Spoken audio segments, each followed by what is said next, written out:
lives, young people's lives. And that matters. You know, if you want to do this for money, forget it. Yeah. Just past the 720S. I'll take this all day. I'm not even being cute for the camera.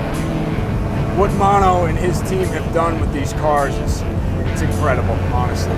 If you want to drive fast, go buy yourself a supercar. Right. Porsche. Right. If you want to be a fast driver, get into one of these and get better and better. You'll be a fast driver. Yeah. It's not necessarily you're going fast. You can go fast with these cars. Yeah. But there's a big difference. Either the car's driving you or you're driving the car.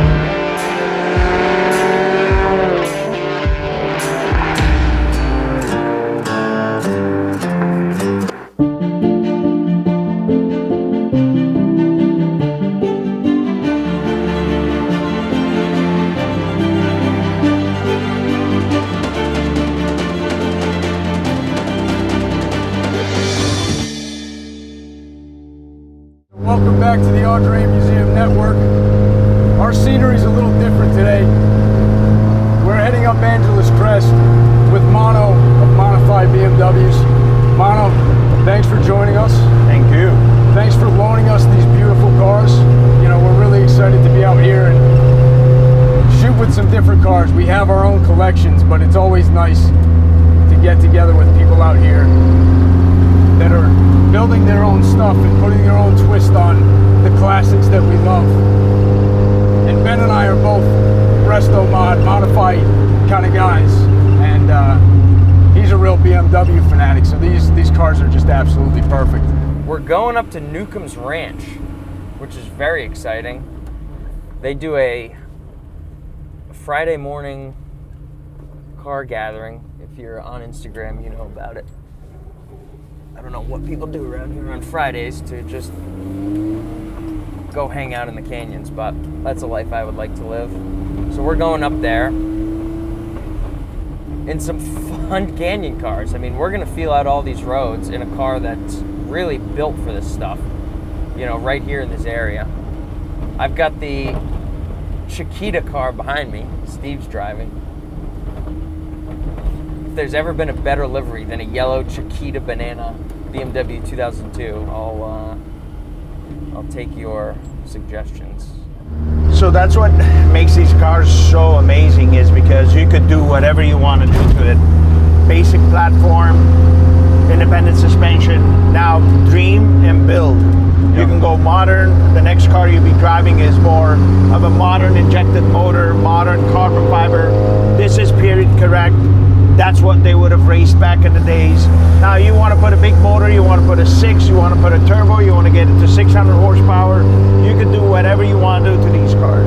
And another good thing is they made a lot of them. Yeah. So they're still available. Like yesterday I get a message from Instagram. A young guy, thank you for inspiring me. I just went and bought my first 2002 18-year-old. I'm going to build it. You know, so it's that car. That's awesome. You know. Well, I've seen some of your other videos.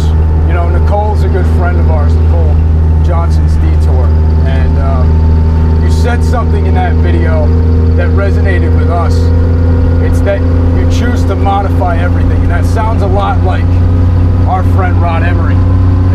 Same kind of deal, you know, 356s, there's tons of them. And a lot of them go by the wayside and get destroyed. And he breathes new life into them, and that's exactly what you're doing with these. Yeah. I guess I just want you to elaborate on that. What's your motto when you're going into these cars, and what inspires you? Creativity. When you restore a car, you're just taking parts off, putting parts back. That's all you're doing. There's not much creativity to that. You know, with these cars, you can get creative, and I've always been that kid. I've always been that kid that wanted to, you know, modify things, and that's where I got the nickname. Oh, he modifies everything. You know, from the refrigerator to the toaster to whatever it was at home. So, and with these cars, I mean, you know, there's no law in taste, right? And how you want things to run, the way you run, the way you feel. So you could do that. So, and over the years, of course, my first build was 1984. That was for me. Wow. Ever since then, I've been building cars, and I don't build one type of a car. to a suit store, right? You want to get a suit made, custom tailored. I build it for what the customer wants. Now, there's some customers that kind of want things that are not necessarily you can't do it, but it just won't run right. Yeah, it won't work, basically. Right. And just you advise them on that. But other than that, these cars are cars you can toss them in canyons. Yes. You can drive them every day, and everybody loves them. Yeah. You know, when you drive these cars, everybody's like, "Hey, nice car! Hey, nice car!" You know, it's a good conversation piece too. Yeah, people know them. You know, they grew up with them. And although this might not feel exactly like what they know, it's you can still it's familiar. Yeah. You know, there's no surprises. And let's be honest about this. It's not a 911 or a Ferrari. No. And so people can walk up to you and talk to you. For some reason, we stereotype the Porsche guys being, you know, cocky people, right? Yeah. So with these cars, oh yeah, my sister had one, my cousin had one, my friend had one in high school. It's always that simple conversation. Yeah, they're disarming cars almost. Yeah. So the M44 came in the E36 318 IS. So this is an engine that, in that platform, you're revving out all the time, right? You know, revs out, I don't know, close to 7, if not a little past 7. And in a heavier car like that weighs closer to 3,000 pounds, you're up in the revs. You know, so right now I'm hovering around high 2s, my downshift. Gear throw feels pretty standard. Dude, I love the steering, oh my God. You could just bury me in a casket that feels like this steering rack right here.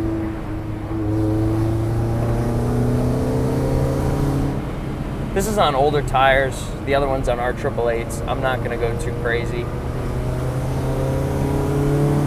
That's up to about 4,500 right there. Test the brakes. It's an old car. Those are old brakes.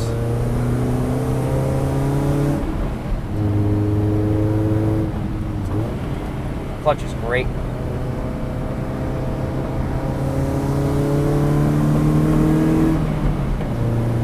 Gear shift is easy. And these things, it doesn't take much to put these things on rails. No. Some sticky tires, some little bit of suspension work, some alignment. It's on rails, you know. Yeah, so tell us about the suspension work. Let's get into the nitty gritty. What's going on underneath us? So suspension is front coilovers, right? And I'm running in this particular car, I'm not running sway bars at all, but I'm running heavy springs, right? The biggest problem with this customer is driveway. If I put heavy sway bars, he gets stuck, you know. And then in the rear, it's inboard big spring, you know. And it basically compensates for the sway bar, but it handles great. You know, suspension is all on urethane bushings. Sometimes I run Delrin if it's a track car. And it's basic. Again, alignment, you know, a couple of alignment pieces to get the alignment done. The front cross members boxed. Rear cross members are strengthened. Cars stitch welded here and there for strength. And that's all you have to do. Yep. You can push this up to 400 horsepower without having to do heavy stitching and fabricating, you know, so. Well, I mean, the crazy thing is you don't need it.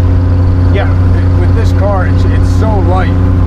Light and solid. I mean, the chassis stitching on this car from the factory, and it's amazing. It's amazing how they stitched it. It's amazing how they put, especially this part, the A-pillar lower part is the strongest part. And I've built a lot of cars. The strength on A-pillar and the strength on C-pillar on these cars are amazing engineered. And that's all you need. If you can get the, you know, the front and the rear of the car pretty, you know, built well, then you can go from there. Yeah. And for a car that's, you know, you mentioned the Ferraris and the Porsches. For a car that's pretty bare bones, you don't feel like you're left out to hang. The car tells you as you're turning in every little detail about the road that you're on.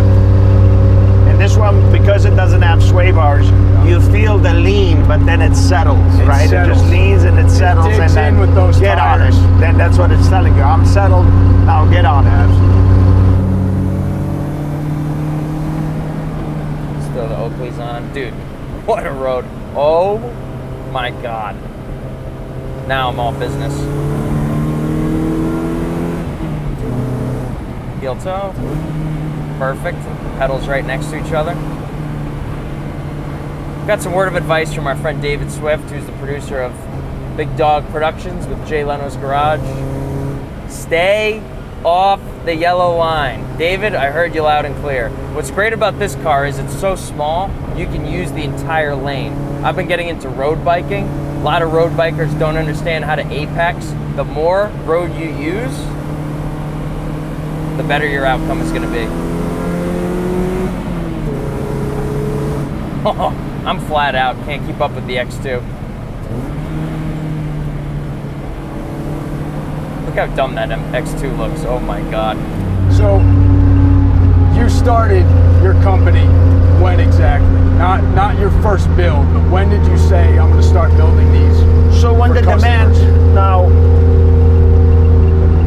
the main reason of starting this company is most people know I'm a full-time pastor, and I realized when the trades were taken away from high schools, kids that are more, visual and hands-on type of kids are literally left out. Yeah. And we kind of started calling them stupid because they weren't able to do, sit down and do work. In fact, we came up with words such as ADD, ADHD, right? These kids are the ones that they can't sit. But you give them tools, you give them a welder, you'll be surprised with what they do. Yeah. So 25 years ago, I started a kind of a little garage. I brought one of the boys in, was not doing well, he was homeless and doing all kinds of drugs, and I taught him how to weld. This guy owns one of the biggest welding companies today. Wow. And he is one of the most insane fabricator. That's So about 24 years ago, I said, all right, this is what I want to do. I love building cars. What if I take 3 kids, get 3 guys, bring them in, do a 1.5-year program, teach them and find them jobs and get them out. Wow. I love building cars. They will learn something out of it and then go from there. And that's exactly what I started doing. And it's been successful, not just by building cars. Yeah, I have race cars that are racing, in Vara and a couple of, SVRA, they're racing pro cars. Yep. Restored some insane Alpinas, right? So I've done all that stuff, but at the same time, I've also restored human lives, young people's lives. And that matters. If you want to do this for money, forget it. Yeah. Forget it. Not unless you're charging $1 million a car, and even at that, you probably won't make money. Yeah. No, absolutely right. It's not the business you get into for money. It's not the hobby you get into for money. When people say, or people ask, what's your favorite aspect of BMWs? It's the feeling you get when you come into a turn, you brake before the turn, you downshift, you come in, get it on the throttle a little bit, get off the throttle, your line trims. So when you're on the throttle, your weight is pushing towards the opposite way. So if I'm turning left, your weight's going right. So if I'm on the throttle and I let off, it plants that front end because it allows it to settle. That's the best part about these cars. You drive an S2000, you drive a really well-balanced front-engine rear-wheel drive car, you're gonna have that feeling. You always brake before the turn, folks. Especially up here. Hello! What a day. Oh my God, what a day. Thank you, Mano, for allowing us some seat time in these things. Just past the 720S. I'll take this all day. I'm not even being cute for the camera. Well, even visually too. I mean, I've seen a lot of different styles that you've done here. We're in a race car with the wider fenders, but Ben's in a stock body car with some carbon bits here and there. It feels very unique to the customer and unique to your ideas, but also true to history. Yeah. Like the uniqueness of, for example, the other car, right, the red car, there's 13 by 8-inch steely wheels that I've built. Wow. First of all, how do you stuff a 13 by 8 in a stock body? right? So all that stuff is creativity, right? I took a center of a Baroni wheel, cut it out, got an 8-inch barrel, centered it, welded up, you know, massaged the fenders a little bit, and put that big wheel on there. So that itself is so exciting, right? Wow, look, I got 13 by 8-inch steely wheels on my stock body car. Yeah, it just looks right. And a lot of people look at the car and say, man, that car looks good, but it's those little details that make it look good, you know. Yeah, no, I feel like that's a miss with a lot of companies, and why we gravitate to certain ones and are completely repelled by others.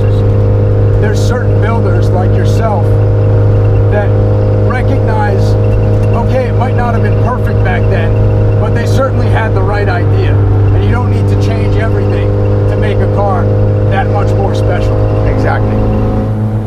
This guy gets it. Mano gets it. I asked him, how many of these cars have you built? He kind of looks at me and rolls his eyes. I lost count, he said. What a perfect day, yeah? It's a perfect day. I'm not talking because I'm actually enjoying every corner.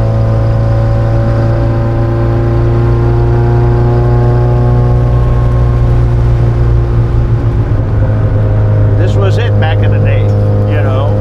You had a hot rod. This is it. You had side draft Webers. You had, you know, higher compression, bigger cams, like, woo, headers.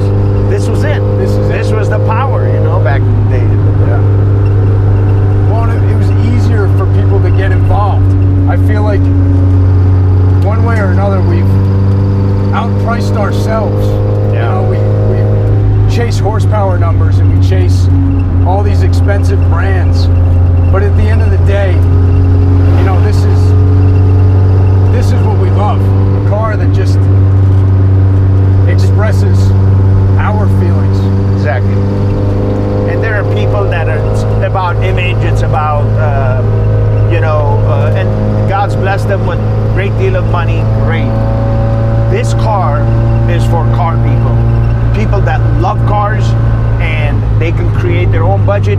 Look, you can build this car for $30,000, like you said. You can buy it and build it Thursday, or you could come to me and say, I want to, you know, fly to the moon. Here's 200,000, and I'll, you know what I'm saying? So, right.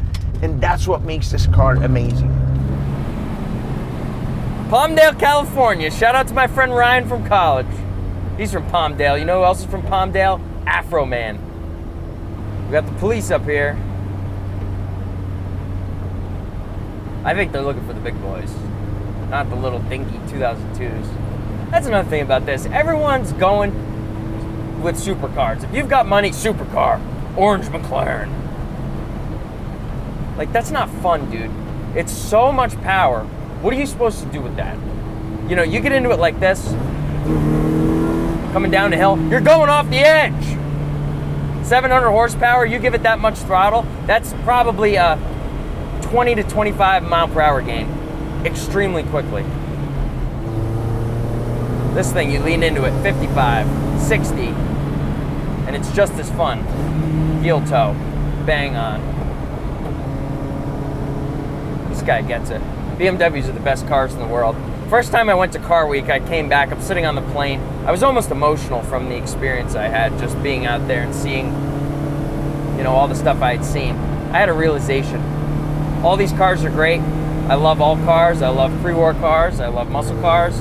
I'm obsessed with BMWs, and this is a really good one. What a setup. You don't need much steering input either. I actually thought with an older car like this, your wrist might be crossing a little bit on these tight turns. These cars were so good. These are the cars my dad talks about, you know, all the rich kids had in college.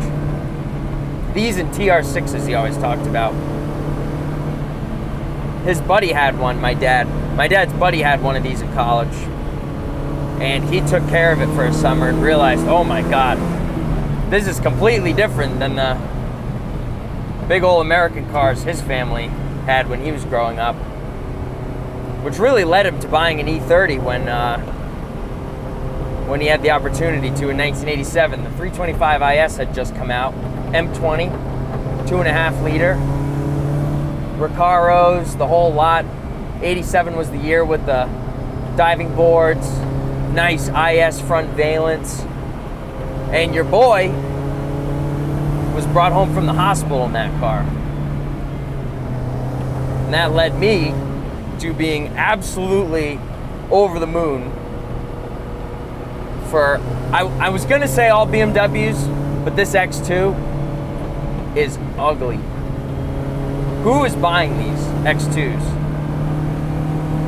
This would be great for BMW to see and understand, like, you're losing touch. And I understand it's about profits.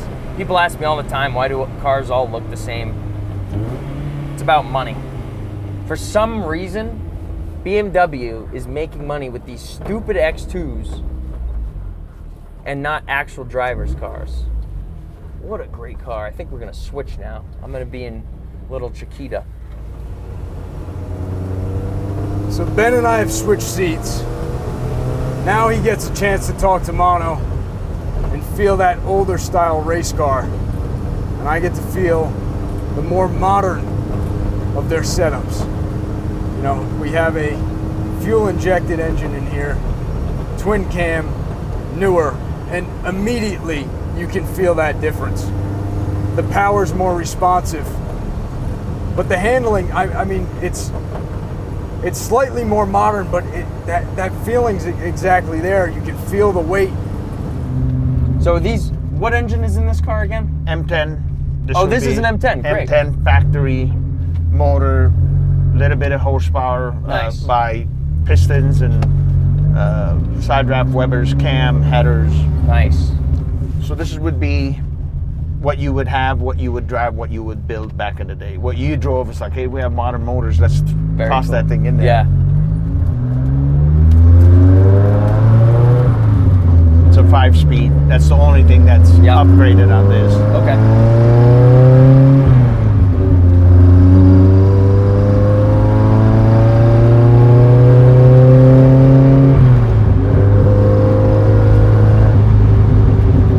Yeah, it's a totally different experience. In these seats, you can feel the car a lot more. You know, you feel it working a lot under you. And now we have real tires. That's the other thing with this car has is our 888s.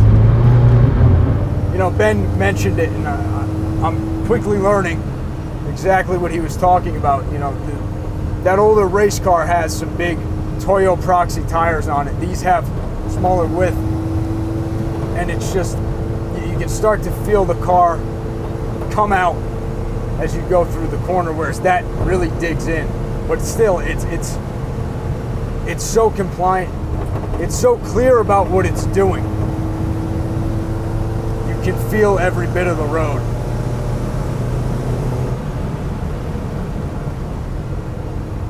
Brakes are quite strong compared to that other car as well. Wow, this steering is really good.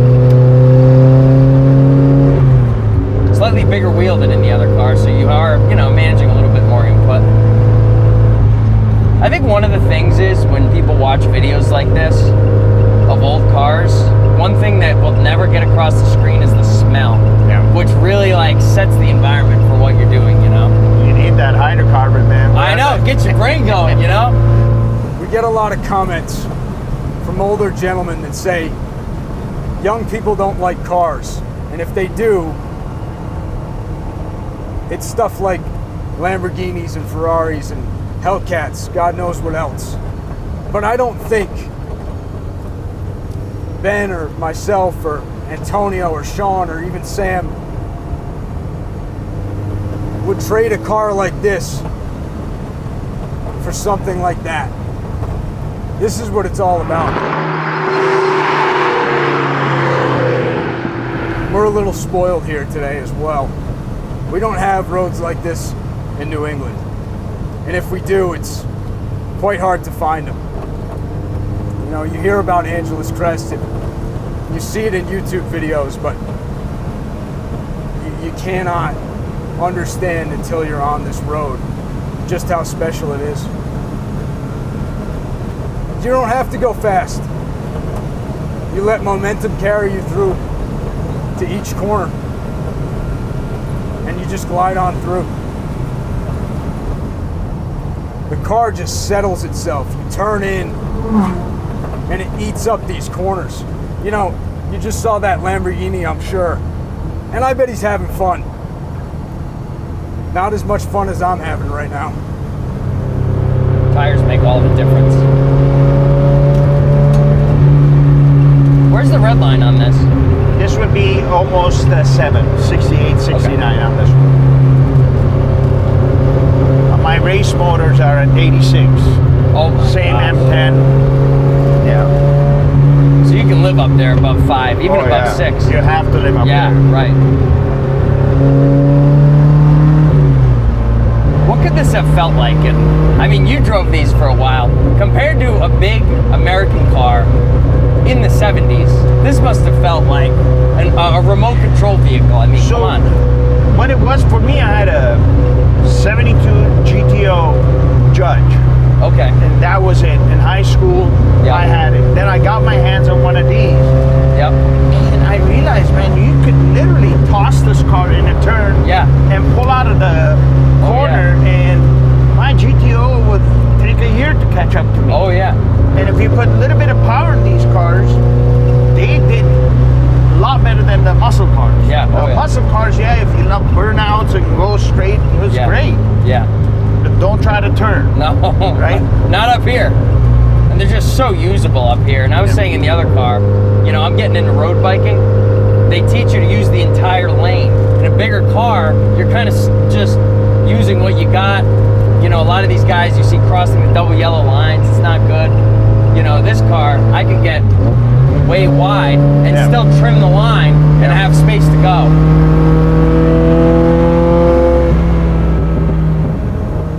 And we talked a little bit of the technical stuff. I'm hoping Ben's talking about some of the technical stuff as well, because I'm not gonna lie, I'm not a BMW guy. I don't really know these cars, but I am a modified car fan. I'm a resto mod car fan. That's stock cars don't really do it for me. Cars that are unique like this, cars that have been breathed on, little detail changes, that's what I love. That's what I love, and that's exactly what this is. What Mano and his team have done with these cars it's incredible, honestly. And if you're like us and you have these conversations, you know, best case scenario, you got a little extra change in your pocket. We're all very fortunate, you know, to drive these cars, but we're not as fortunate to own them. So we have these conversations. If you had that extra bit of change in your pocket, where would you go? What car would you buy? Now Monified is definitely at the top of the list for me. You know, this car is going to come up in conversations. I can't wait to tell some of my friends about this. We have a friend in the museum who's participated in our Concours a few times. And the first car that he built for the Concours was a BMW 2002. And since then, he's graduated to a Porsche Cayman 4.0 GTS. And he's been racing that pretty extensively, tracking it pretty extensively. But when I tell him about this car, I know his face is gonna light up. And I can't wait to show him this footage, because I think it's gonna be at the top of his list too. Just load her up.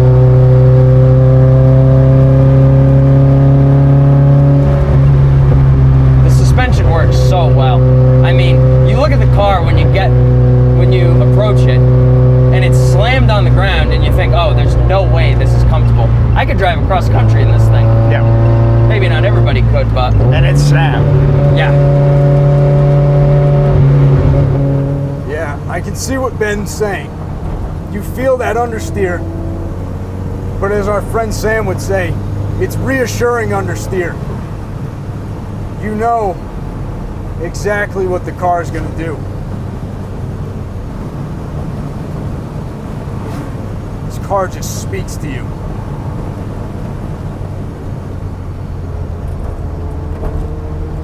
I was saying in the other car when we passed that McLaren, everybody's buying those today. People spending $300,000, $400,000, $500,000 on these supercars that seemingly everybody has.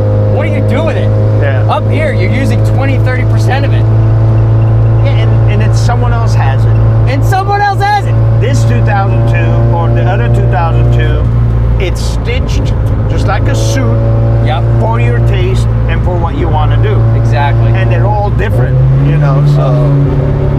And the pricing of it too. 20, 30,000 you can build a car, or 200,000 you can build a supercar. Yeah. With these 2000. Yeah.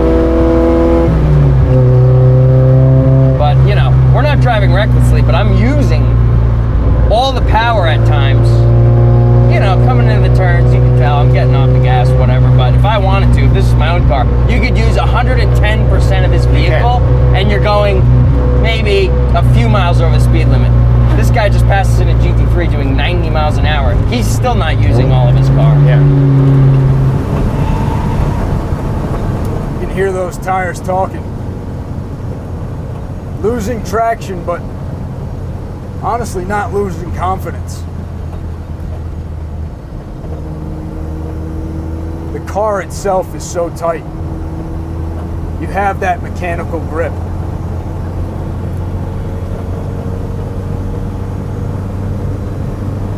You know, tires can only do so much for a chassis.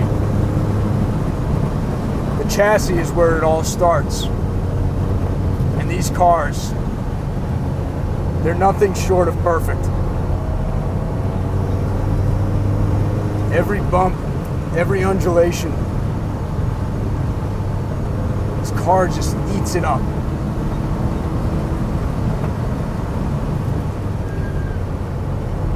And again, there's no need to go fast.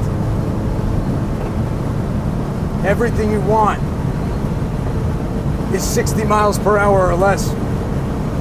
And just talking about Porsches, you know, I'm a BMW guy. I've been inundated with Porsche stuff. I'm like over it. You know, you want to buy a new Porsche, the base models are starting at 150 grand, and they're not that fun.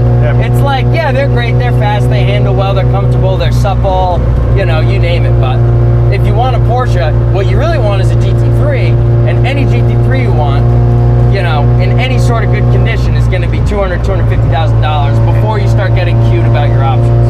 And that's the key. The key is, if you want to drive fast, go buy yourself a supercar. Right. Porsche. Right. If you want to be a fast driver, get into one of these and get better and better. You'll be a fast driver. Yeah. It's not necessarily you're going fast. You can go fast with these cars. Yeah. But there's a big difference. Either the car's driving you or you're driving the car. Yeah. One is a talent, the other one is technology. Yeah. We're not going fast, but I'm focused. Yeah. And it's being engaged. Yeah. You know, part of the reason I like driving is because my mind is off other things. When you're sitting in a car like this, doing $120, you're not thinking about it. You're not even engaged. So, you know, it's totally different sport with those cars. And I'm so glad there's no radio. Like, don't even put it in there. Like, you don't even need it. What? Air conditioning? What? No, Radio? What? no, don't need it. Does it have ABS brakes? Yeah, you and your foot. Yeah, right. Feel it. Right. Don't lock it up. Figure it out, brother. I love turbo cars. I love supercharged cars. They have their place. And obviously, if you want power, sometimes you need that. It's more expensive to get power in a naturally aspirated platform. But in stuff like this, where power isn't your end goal, nothing beats the sound of a naturally aspirated car. I think a lot of people see cars on the internet now, and without a chance to drive them, they're just so drawn to the look of it that they fall in love with the stuff. Yep. You know, sit your ass in a car like this, and you'll realize, you know, why, you know, people are Porsche heads, or why people are, you know, BMW people. You know, it's cars like this right here. Oh, I guess we're here, just like that. We're here. I think this is the end of the road for us. Meeting up at Good Vibes Breakfast Club. We're gonna stop and do a podcast, talk to some people, enjoy some cars. What a perfect drive. Thank you, Mano. Thank you, Monified. And thanks for tuning in. Like, comment, subscribe, share. You know the deal. Thanks.